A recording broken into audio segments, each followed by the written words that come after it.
Hindi mo maintindihan kung ba't ikaw ang napapagtripan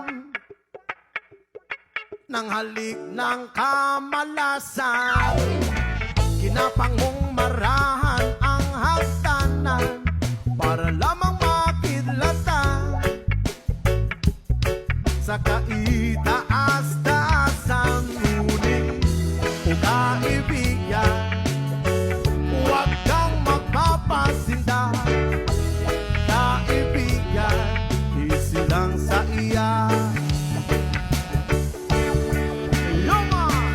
Dahil wala ring mangyayari, tayo walang mapapala.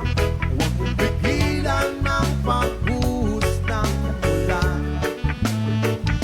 May panahon para maging hari, may panahon para magapa.